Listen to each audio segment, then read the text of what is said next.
இந்த ரோபோ சங்கர் பொண்ணு குழந்தை பிறந்தது பார்த்தீங்களா, அவங்க வந்து ப்ரெக்னெண்ட்டாக இருக்கும்போது நிறைய பேபி கிட்டு ப்ரெக்னென்சி கிட்டுக்கெலாம் ப்ரொமோஷன் நிறைய கொடுத்துருந்தாங்க. அதாவது பெட்டு, டைப்பரு, குழந்தைக்கு இந்த லிக்விட் தான் யூஸ் பண்ணணும், அப்புறம் ப்ரெக்னென்ட்டுக்கு அப்புறம் என்ன சாப்பிட்டு, அது மாதிரிலாம் நிறைய ப்ரொமோஷன் கொடுத்தாங்க. அவங்களுக்கு குழந்தை பிறந்து ஒரு 3 மாதம் ஆகுதுன்னு நினைக்கிறேன். ஆனால் ஒரு 4-5 வீடியோவில் அந்த குழந்தைய எடுத்துகிட்டு வந்தாங்க. ஃபேஸு காட்டலை, பட் அவங்க யூஸ் பண்ண அவங்க குழந்தைய காட்டும்போது அவங்க எந்தெந்த பொருளுக்கு ப்ரொமோஷன் பண்ணாங்களோ எந்த ஒரு பொருளுமே அவங்க யூஸ் பண்ணல. குழந்தைக்கு சாதா முடிச்சு காட்டன் ட்ரெஸ் தான் போட்டிருந்தாங்க, டைப்பர் யூஸ் பண்ணல, ஒரு வேஷ்டி நம்ம வீட்டிலலாம் குழந்தை பிறந்தா ட்ரையாங்கில் கட் பண்ணி யூஸ் பண்ணுவாங்க இப்போ அதை தான் யூஸ் பண்ணியிருந்தாங்க. பேபி பெட்டு, இந்த கேரிங் பெட்டுன்னு சொல்லுவாங்க, அதெல்லாம் ஒன்றுமே யூஸ் பண்ணல. சாதா காட்டன் டவல் அதில் தான் குழந்தை தூக்கிட்டு போகிறாங்க. இதாங்க ரியாலிட்டி.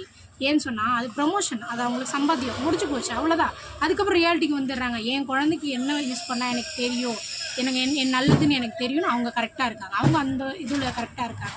ஆனால் நம்ம தான் என்ன பண்ணுறோம், ஐயோ அவங்க ப்ரொமோஷன் கொடுத்துட்டாங்க, அவங்க சொல்லுவாங்க லிங்க் வந்து டிஸ்கிரிப்ஷனில் கொடுத்துருக்கேன்னு சொல்லிட்டு உடனே நம்ம உள்ளே போய் அதை வாங்கி ஒரு 3 மாதம் யூஸ் பண்ணிட்டு தூக்கி மூலையில் போட்டுறோம். ஆனால் அவங்க அப்படி இல்லை, ப்ரொமோஷன் தானே முடிஞ்சு போச்சு, அதுக்கப்புறம் அவங்க அதை யூஸ் பண்ண போகிறது. அவங்க தெளிவாக இருக்காங்க, நம்ம தான் ஏமாந்து போகிறோம்.